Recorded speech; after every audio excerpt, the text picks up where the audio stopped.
بسم الله الرحمن الرحيم.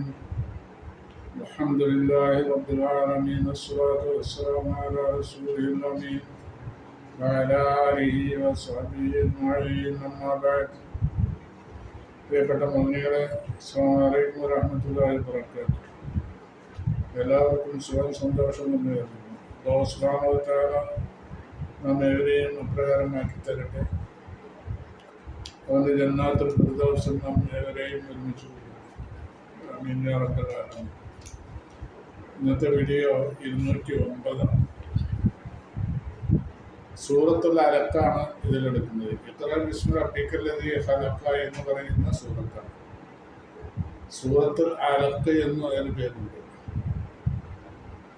ഇത് മക്കയിൽ അവതരിച്ച സൂറത്താണ്. 19 ആയത്തുകളാണ് ഇതിലുള്ളത്.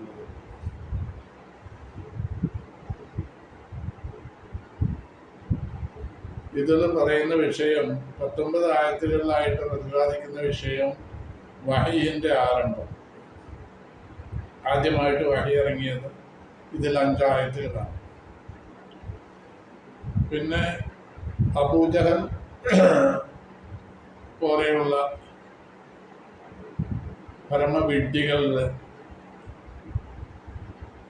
ധിക്കാരപരമായ പെരുമാറ്റങ്ങളെ സംബന്ധിച്ചതിൽ പറയുന്നുണ്ട്. റസൂലിനോടുള്ള ശത്രുതയിലും മറ്റുമൊക്കെയായി ഈ സൂറത്തിൽ വിവരിക്കുന്നതാണ്. സൂറത്തിലേക്ക് ഞാൻ പ്രവേശിക്കുകയാണ്. ബിസ്മില്ലാഹിർ റഹ്മാനിർ റഹീം. ഇഖ്റ ബിസ്മി റബ്ബിക അല്ലദീ ഖലഖ ഖലഖൽ ഇൻസാന മിൻ അലഖ ഇഖ്റ വറബ്ബുക്കൽ അക്രം الذي علم بالقلم علم الإنسان ما لم يعلم كلا إن الإنسان ليطغى. 6 ആയത്തുകളാണ് ഇപ്പം ഞാൻ ഓതിവെച്ചത്. ഇഖ്റ ബിസ്മി റബ്ബിക്കല്ലദീ ഖലഖ എന്നുള്ള 6 ആയത്തുകൾ. ഇതിൻ്റെ ഒറ്റവാക്കർത്ഥവും ആശയവും ഇൻഷാ അല്ലാഹ് വിവരിക്കാം സാധാരണ പോലെ. ഇഖ്റ നബിയോട് അന്ന് പറയാണ്, ഇഖ്റ ബിസ്മി റബ്ബിക, ഇഖ്റ നീ ഓതുക, വായിക്കുക, പാരായണം ചെയ്യുക എന്നൊക്കെ അർത്ഥം പറയേണ്ടത്. അപ്പോൾ ഇഖ്റ നീ വായിക്കുക, ബിസ്മി റബ്ബിക നിന്റെ രക്ഷിതാവിൻ്റെ നാമത്തിൽ. അല്ലദീ എങ്ങനെയുള്ള രക്ഷിതാവ് ഖലഖ അവൻ സൃഷ്ടിച്ചിരിക്കുന്നു. എന്തിനെ സൃഷ്ടിച്ചു? സർവചരാചരങ്ങളെയും അല്ലാഹു സൃഷ്ടിച്ചു. സർവചരാചരങ്ങളെ ലോകത്തുള്ള അല്ലാഹു അല്ലാത്ത സർവ സാധനങ്ങളെയും വസ്തുക്കളെയും സൃഷ്ടിച്ച നിന്റെ രക്ഷിതാവ്, ആ രക്ഷിതാവിൻ്റെ നാമത്തിൽ നീ വായിക്കുക. എന്നിട്ട് 2-ാമത്തെ ആയത്തിൽ അല്ലാഹു പറയുന്ന ഖലഖൽ ഇൻസാന മിൻ അലഖ്. ഈ സർവചരാചരങ്ങളെയും സൃഷ്ടിച്ചു എന്ന് പറഞ്ഞതിൽ നിന്ന് മനുഷ്യനെ എടുത്തു പറയാണ്. കാരണം മനുഷ്യന് വലിയ സ്ഥാനമുണ്ട്. വലിയ അഷ്റഫായ ഒരു സൃഷ്ടിയാണ് മനുഷ്യൻ. മനുഷ്യൻ എന്ന് പറഞ്ഞാൽ മനുഷ്യൻ്റെ രൂപഭംഗിയും വളരെ പ്രാധാന്യം അർഹിക്കുന്നതാണ്. അതുകൊണ്ട് അല്ലാഹു സുബ്ഹാനഹു വ തആല മനുഷ്യനെ എടുത്തു പറഞ്ഞു. ഖലഖൽ ഇൻസാന മനുഷ്യനെ അല്ലാഹു സൃഷ്ടിച്ചു. മിൻ അലഖ് അലഖിൽ നിന്ന് സൃഷ്ടിച്ചു. അലഖ് എന്ന് പറഞ്ഞാൽ ഇന്ദ്രിയത്തിൽ നിന്നാണ്, ബീജത്തിൽ നിന്നാണ് മനുഷ്യനെ സൃഷ്ടിക്കുന്നത്. അതിൻ്റെ ആദ്യ രൂപമാണ് അലഖ് എന്ന് പറയുന്നത്. പറ്റിപ്പിടിക്കുന്ന ഒരു വസ്തു. ഈ അലഖ് പിന്നെ മറ്റുള്ള രൂപാന്തരങ്ങളിൽ പ്രവേശിക്കും. പല രൂപങ്ങളും പല ഘട്ടങ്ങളും കഴിഞ്ഞു പോകുന്നതിന്. അങ്ങനെയാണ് മനുഷ്യ സൃഷ്ടി രൂപാന്തരപ്പെടുന്നത്. അപ്പോൾ ഇതിന് ശാസ്ത്രനാമം ഭ്രൂണം എന്നാണ്. ഭ്രൂണത്തിൽ നിന്ന് സൃഷ്ടിച്ചു എന്ന് പറയാം. ഇത് രണ്ടിൻ്റെയും തഫ്സീർ ഞാൻ വായിക്കാം. ഇഖ്റ ബിസ്മി റബ്ബിക അല്ലദീ ഖലഖ എന്ന് പറഞ്ഞതിൻ്റെ ഹാദാ അവ്വല ഖിതാബിൻ ഇലാഹി. ഇത് ആദ്യത്തെ ദൈവികമായ ഒരു അഭിമുഖ സംഭാഷണമാണ്. അള്ളാഹുവിൽ നിന്ന് പ്രവാചകനോടുള്ള ഒരു അഭിമുഖ സംഭാഷണം, ആദ്യത്തെ സംഭാഷണം. അതല്ലെങ്കിൽ ആദ്യത്തെ വഹിയാണ്. ഉജ്ജിഹ ഇലൻ നബി സല്ലല്ലാഹു അലൈഹി വസല്ലമയിലേക്ക് നൽകപ്പെട്ട, നബി സല്ലല്ലാഹു അലൈഹി വസല്ലമയ്ക്ക് നൽകപ്പെട്ട ആദ്യത്തെ ഒരു ദിവ്യ സന്ദേശമാണ്. ഒഫീഹി അതിലുണ്ട് ദഅവത്തുൽ ഖുർആനി ഖിറാഅത്തി ദഅവത്തുൻ ദഅവയുണ്ട് അല്ലെങ്കിൽ ഉദ്ബോധനമുണ്ട് ഇലൽ ഖിറാഅത്തി വൽ കിതാബത്തി വൽ ഇൽമി എഴുത്ത് വായന വിജ്ഞാനം കരസ്ഥമാക്കുക ഈ മൂന്ന് കാര്യത്തെ സംബന്ധിച്ചുള്ള ഉത്ബോധനമുണ്ട് ഇതിൽ ഈ ആയത്തിൽ. അപ്പോൾ എഴുത്ത് വായന അറിവ് പഠിക്കുക. കാരണം ഷിആറുൽ ഇസ്ലാം ഇസ്ലാമിൻ്റെ അടയാളമാണത്, ഷിആറാണ്. രണ്ടാമത്തെ ആയത്തിൽ അതിൻ്റെ തഫ്സീർ ഖലഖ ഹാദൽ ഇൻസാന അല്ലാഹു മനുഷ്യനെ സൃഷ്ടിച്ചു. അൽ ബദിയ ഭംഗി ബദിയൽ ഷക്കിലാണ് രൂപഭംഗി, നല്ല രൂപഭംഗിയുള്ള അതാണ് മനുഷ്യൻ എന്ന് പറയുന്നത്. അല്ലദീ ഹുവ അഷ്റഫുൽ മഖ്ലൂഖാത്ത് സൃഷ്ടികളിൽ വെച്ച് ഏറ്റവും അഷ്റഫായ സൃഷ്ടിയാണ്, മാന്യമായ അല്ലെങ്കിൽ സ്ഥാനമുള്ളതായ വിശേഷപ്പെട്ടതായ രൂപഭംഗിയാണ് മനുഷ്യൻ്റെ. അങ്ങനെയുള്ള മനുഷ്യനെ അല്ലാഹു സൃഷ്ടിച്ചു അലക്കയിൽ നിന്ന്. അലക്ക് എന്ന് പറഞ്ഞാൽ നേരത്തെ ഞാൻ വിവരിച്ചതുപോലെ പിന്നെ മനുഷ്യ സൃഷ്ടിയുടെ പല ഘട്ടങ്ങളിൽ ആദ്യത്തെ ഘട്ടമാണ് ഇന്ദ്രിയ ബീജം അലക്കായി മാറുക എന്നുള്ളത്. ഈ അലക്കിന് ശാസ്ത്രീയ നാമം ഭ്രൂണം എന്ന് പറയും. അതിൽ നിന്ന് അള്ളാഹു സൃഷ്ടിച്ചു. വഹിയ അദ്ദൂദ് സഗീർ. അലക്ക എന്ന് പറഞ്ഞാൽ ചെറിയ വേംസ് ആണ്, മൈക്രോ വേംസ് അല്ലെങ്കിൽ ടൈനി വേംസ് എന്ന് പറയുന്നത്, ചെറിയ പുഴുക്കൾ. വഖദ് അസ്ബത്ത തിബ്ബുൽ ഹദീസ്. ആധുനിക മെഡിക്കൽ പിന്നെ വൈദ്യശാസ്ത്രം സ്ഥിരീകരിച്ചിട്ടുണ്ട് അന്നൽ മനീയ് അല്ലെങ്കിൽ ബീജം അല്ലദീ ഖുലിഖ മിൻഹുൽ ഇൻസാനു അതിൽ നിന്ന് മനുഷ്യനെ സൃഷ്ടിച്ചിട്ടുണ്ട്. അങ്ങനെയുള്ള ഇന്ദ്രിയം മുഹത്തമിൻ അലാ ഹൈവാനാത്തിൻ വദീദാനിൻ സഗീറ. ചെറു ജീവികൾ, ഈ ഇന്ദ്രിയം ചെറു ജീവികൾ അല്ലെങ്കിൽ ചെറിയ പുഴുക്കൾ ഒരുമിച്ച് കൂടപ്പെട്ട ഒരു സാധനമാണ് ഇന്ദ്രിയം എന്ന് പറയുന്നത്. ലാ തുറ ഇല്ലാ ബിൽ മിജ്ഹരി ദഖീഖ്. മിജ്ഹർ എന്ന് പറഞ്ഞാൽ മൈക്രോസ്കോപ്പ്, വളരെ സൂക്ഷ്മമേറിയ മൈക്രോസ്കോപ്പ് കൊണ്ടല്ലാതെ അതിനെ നഗ്ന നേത്രങ്ങൾ കൊണ്ട് കാണാൻ കഴിയാത്ത, അതിന് വാലും തലയുമുള്ള ചെറു ജീവികൾ, അതല്ലെങ്കിൽ ചെറിയ പുഴുക്കൾ, ഇതിനാൽ ഒരുമിച്ച് കൂട്ടപ്പെട്ടതാണ് മനുഷ്യനെ സൃഷ്ടിച്ച ഇന്ദ്രിയം എന്ന് പറയുന്നത്.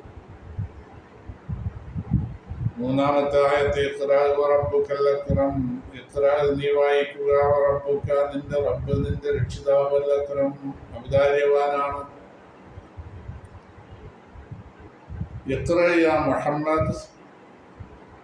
മുഹമ്മദ് സല്ലല്ലാഹു അലൈഹി വസല്ലം വിളിച്ച് അല്ലാഹു പറയാണ്, മുഹമ്മദ് സല്ലല്ലാഹു അലൈഹി വസല്ലം നിങ്ങൾ വായിക്കുക. റബ്ബുക്കൽ അക്രം നിങ്ങളുടെ രക്ഷിതാവ് മഹാനായ രക്ഷിതാവാണ്. റബ്ബുക്കൽ അക്രം മഹാനായ നിങ്ങളുടെ രക്ഷിതാവ്, മഹാനാണ് നിങ്ങളുടെ രക്ഷിതാവ് ആയതുകൊണ്ട് നിങ്ങൾ വായിക്കുക. അല്ലദീഅല്ലമൽ ഖലം ഈ മഹാനായ രക്ഷിതാവ് ഔദാര്യവാനായ അല്ലാഹു സുബ്ഹാനഹു വ തആല അല്ലമവൻ പഠിപ്പിച്ചു. ബിൽ ഖലമി ഖലം കൊണ്ട് പഠിപ്പിച്ചു. കലം കൊണ്ട് എഴുതാൻ, കലം എന്ന് പറഞ്ഞാൽ പേനയാണ്. കലം കൊണ്ട് അല്ലാഹു തആല പഠിപ്പിച്ചു. അല്ലമൽ ഖത്ത വൽ കിതാബത്തായി എഴുത്ത് പഠിപ്പിച്ചു. ബിൽ ഖലമി കലം കൊണ്ട് അതിന്റെ തഫ്സീറാണ്. പിന്നെ അഞ്ചാമത്തെ ആയത്ത് അല്ലമൽ ഇൻസാന മനുഷ്യനെ അല്ലാഹു തആല സൃഷ്ടിച്ചു, പഠിപ്പിച്ചു. മനുഷ്യനെ പഠിപ്പിച്ചു. അല്ലമ പഠിപ്പിച്ചു അൽ ഇൻസാന മനുഷ്യന് മാ ലം യഅലം അവൻ അറിയാത്ത കാര്യങ്ങൾ പഠിപ്പിച്ചു. അല്ലമൽ ബശറ മനുഷ്യനെ അല്ലാഹു പഠിപ്പിച്ചു. മാലം യകൂനു യഅരിഫൂനഹു അവർ അറിയാത്ത കാര്യങ്ങളെ അല്ലാഹു സുബ്ഹാനഹു വ തആല പഠിപ്പിച്ചു. അത് എന്തെല്ലാമാണ് പഠിപ്പിച്ചത്? മിനൽ ഉലൂമി വൽ മആരിഫി അറിവും വിജ്ഞാന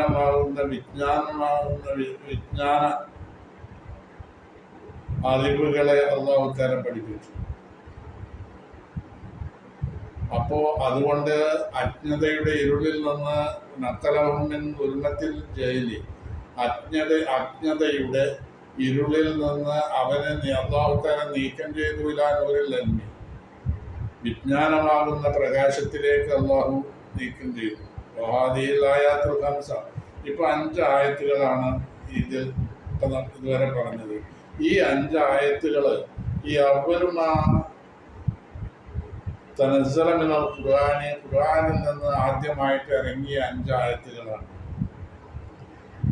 കമാ സബത്ത ഫിൽ ഹദീസ് സ്വഹീഹ്, സ്വഹീഹായ ഹദീസിൽ സ്ഥിരപ്പെട്ടിട്ടുണ്ടെന്ന് സല്ലല്ലാഹു അലൈഹി വസല്ലം, നബി സല്ലല്ലാഹു അലൈഹി വസല്ലം തങ്ങൾ നസല അലൈഹിൽ മലക്കു, അദ്ദേഹത്തിന് മലക്ക് ജിബ്രീൽ അലൈഹിസ്സലാം എന്ന മലക്ക് ആഗതനായി.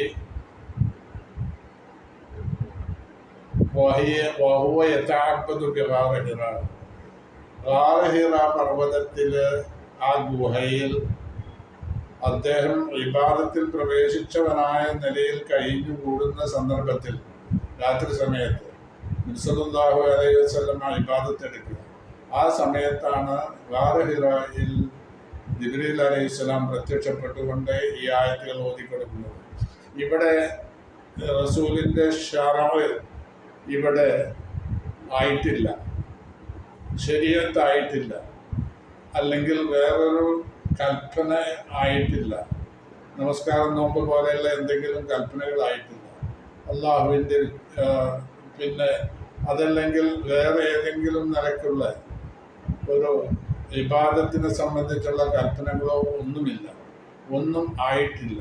ഇതെല്ലാം ആകാനിരിക്കുന്നതേ ഉള്ളൂ. കാരണം ഇവിടെ റിസാലത്തിന്റെ തുടക്കമാണ്. റിസാലത്ത് എന്ന് പറയുന്നത് അള്ളാഹു പ്രവാചകത്വം നൽകി, പ്രവാചകത്വത്തിൽ ആവശ്യമായ കാര്യങ്ങളെല്ലാം അള്ളാഹു പഠിപ്പിക്കാൻ ഇരിക്കുന്നേ ഉള്ളൂ. പിന്നെ എന്താണ് നബി സല്ലല്ലാഹു അലൈഹി വസല്ലം ഇബാദത്ത് എടുക്കുന്നത് എന്നുള്ളത് നമുക്കൊരു സംശയം ഉണ്ടായേക്കാം. എന്നാൽ അതിനുള്ള മറുപടി സാക്ഷാൽ അല്ലാഹു തആല നബി സല്ലല്ലാഹു അലൈഹി വസല്ലമക്ക് ഏകാന്തത ഇഷ്ടപ്പെടാനും ഇബാദത്തിലായി കഴിയാനും അല്ലാഹുവിനെ സംബന്ധിച്ച് ചിന്തിക്കാനുമുള്ള ഒരു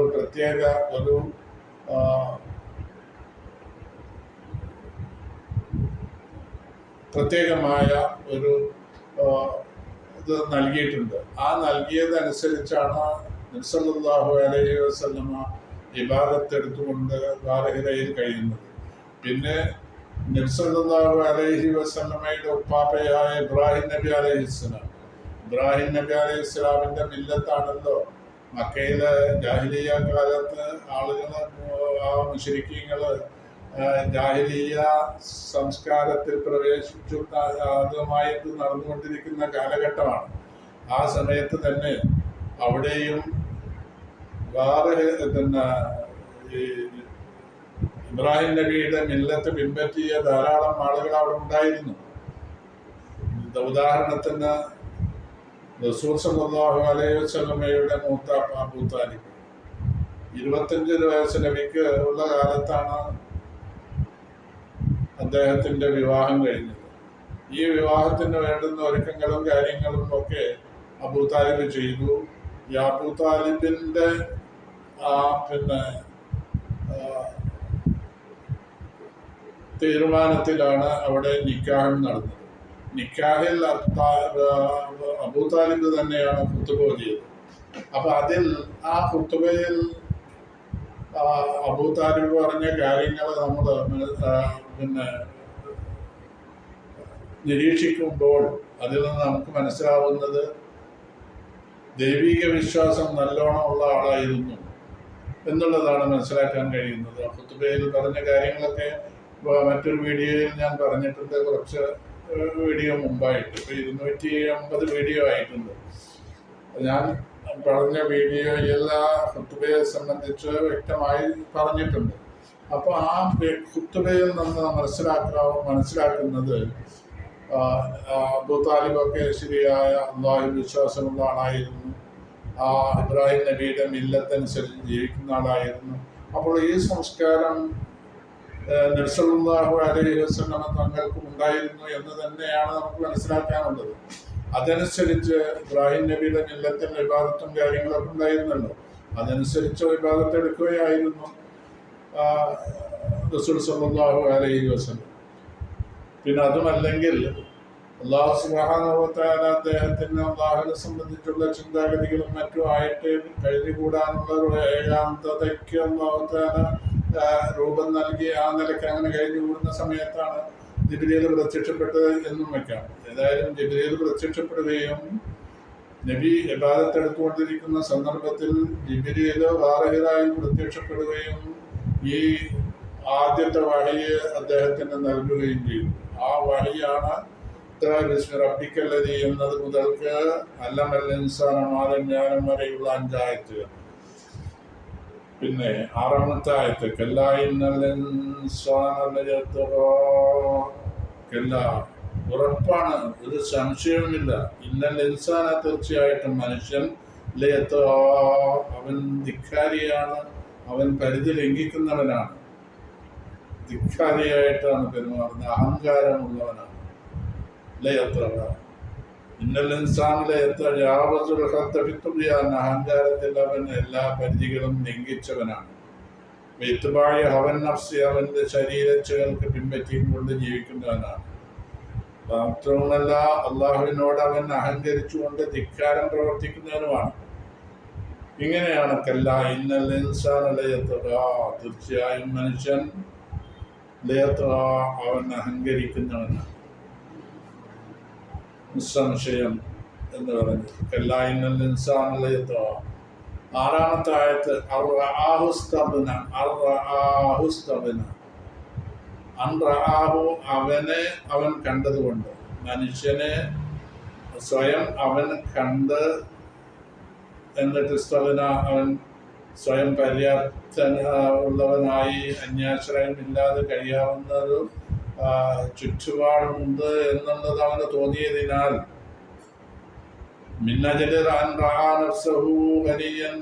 അവന്റെ നഫ്സിനെ അവൻ സ്വയം കണ്ടു. എങ്ങനെ കണ്ടു? മറ്റൊന്നിന് ആവശ്യമില്ല, മറ്റൊരാളുടെ സഹായത്തിന് ആവശ്യമില്ല എന്നവൻ കണ്ടതുകൊണ്ട്.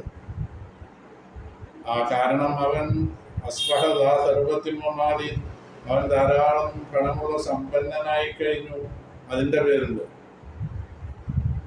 അവ അങ്ങനെ കണ്ടത് കൊണ്ടാണ് ഇവൻ ഇന്നൽ ഇൻസാന ലയത്ഗാ, തീർച്ചയായും മനുഷ്യൻ അഹങ്കരിക്കുന്നവനായി ധിക്കാരിയായി എന്നൊക്കെ പറയുന്നത്.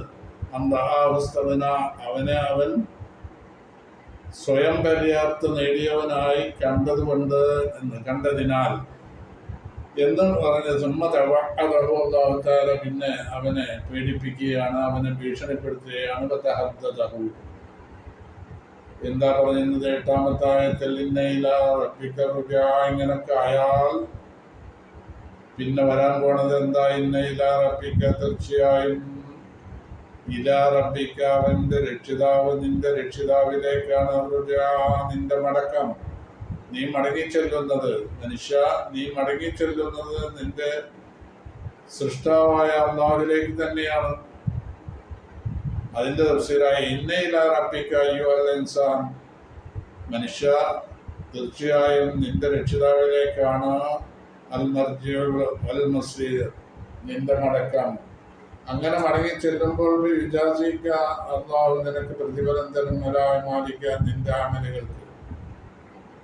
ഈ ആയത്ത് ഒഫിലായത്തി തഹദീദും തഹദീദും, ഒരു മുന്നറിയിപ്പുണ്ടതിൽ, ഒരു ഭീഷണിപ്പെടുത്തലും ഉണ്ടല്ലേ. ഹാദൽ ഇൻസാനി, മനുഷ്യനെ അലാഖിബത്തി തോയാനി, അവൻ അഹങ്കരിക്കുന്നതിൻ്റെ ഭവിഷ്യത്ത് എന്തൊക്കെയാണെന്ന് ഒരു മുന്നറിയിപ്പ് നൽകലും ഭീഷണിയും ഇതിലുണ്ട്. അള്ളാഹുവിൻ്റെ ഈ ഇന്ന ഇലാ റബ്ബിക റുജാ എന്ന് പറഞ്ഞത്, നീ വല്ലാതെ അഹങ്കരിക്കേണ്ട, നിന്റെ രക്ഷിതാവിൻ്റെ അടുത്തേക്ക് തന്നെയാണ് നിന്റെ മടക്കം. അതിൻ്റെ പേരിൽ നീ അഹങ്കരിച്ചതിനൊക്കെ ഉള്ള പ്രതിഫലം അല്ലാഹു നിനക്ക് തരും എന്ന് പറഞ്ഞു. ഈ ആയത്തിറങ്ങിയത് നസറത്ത് ഹാദിയിലായ ഇന്ന ഇലാ റബ്ബിക റുജാ എന്നെല്ലാം ആയത്തിറങ്ങിയത്, പിന്നെ ആദിയിലായി ഈ ആയത്തിറങ്ങിയത് ഇലാ ആഖിരി സൂറ, സൂറത്തിൻ്റെ അവസാനം വരെയുള്ള ആയത്തുകൾ അബൂജഹലിന്റെ കാര്യത്തിൽ ഇറങ്ങി. അബൂജഹൽ എന്ന് പറയുന്ന ആള് നബിയോട് വളരെ ശത്രുതയുള്ള ഒരു കക്ഷിയായിരുന്നു. ആ അബൂജഹലിന്റെ കാര്യത്തിലാണ് ഇറങ്ങിയത്. ബഅദ നുസൂലി സദരി സൂറ, ഈ ആദ്യം 5 ആയത്തുകൾ ഇറങ്ങിയെന്ന് പറഞ്ഞല്ലോ, അതിന് ശേഷം ഈ മുദ്ദത്തിൻ ത്വവീലത്തിൻ കുറച്ചു കാലം കഴിഞ്ഞതിന് ശേഷമാണ് ബാക്കിയുള്ള ആയത്തുകൾ ഈ ഇന്നയില റബ്ബിക റുജാ മുതൽക്ക്, അല്ലെങ്കിൽ ഇന്നൽ ഇൻസാന ലയത്ഗ അർആഹു ഇസ്തഗ്നാ ഇന്നയില റബ്ബിക റുജാ, ഇത് മുതൽ അവസാനം വരെയുള്ള 19 ആയത്തുകളിൽ 14 ആയത്തുകളും ഇറങ്ങിയത് കുറച്ചു കാലം കഴിഞ്ഞിട്ടാണ് ഇറങ്ങിയത്. അതിന് കാരണം അബൂജഹലിന്റെ കാര്യത്തിൽ ഇറങ്ങാൻ കാരണം അലിക്കാബാജഹൽ, തീർച്ചയായും അബൂജഹൽ അവൻ അവൻ വല്ലാതെ ധിക്കാരം പ്രവർത്തിക്കുന്ന, അല്ലെങ്കിൽ അഹങ്കരിക്കുന്നവരായിരുന്നു. കെസറത്തി മാലിഹി, പണം കൂടിയപ്പോൾ വല്ലാതെ അഹങ്കരിക്കാൻ തുടങ്ങി. മാത്രമല്ല നബിയോടുള്ള ശത്രുതയ്ക്ക് അവൻ മൂർച്ച കൂട്ടി തുടങ്ങി.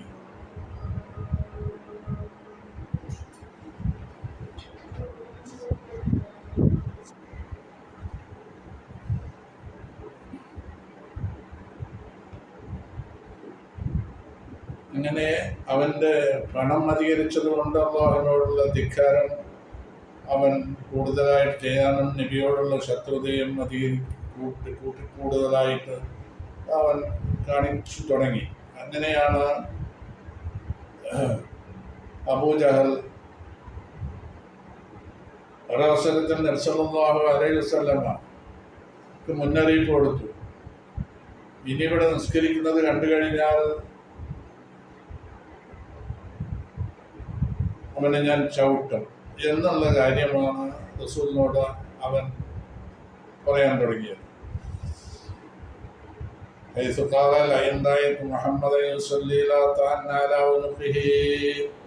അവന്റെ കഴുത്തിന് പെരടിക്ക് ചവിട്ടി അവനെ ഞാൻ പുറത്താക്കും എന്നുള്ളതാണ് പരസ്യമായി നിസ്കരിക്കുന്നത് കണ്ടാൽ ചെയ്യുക എന്നുള്ള നിലപാടെടുത്തു അവൻ. അങ്ങനെ എല്ലാ നിലയിലും നബിയോടുള്ള ശത്രുത അവൻ തുറന്നു കാണിക്കാൻ തുടങ്ങി.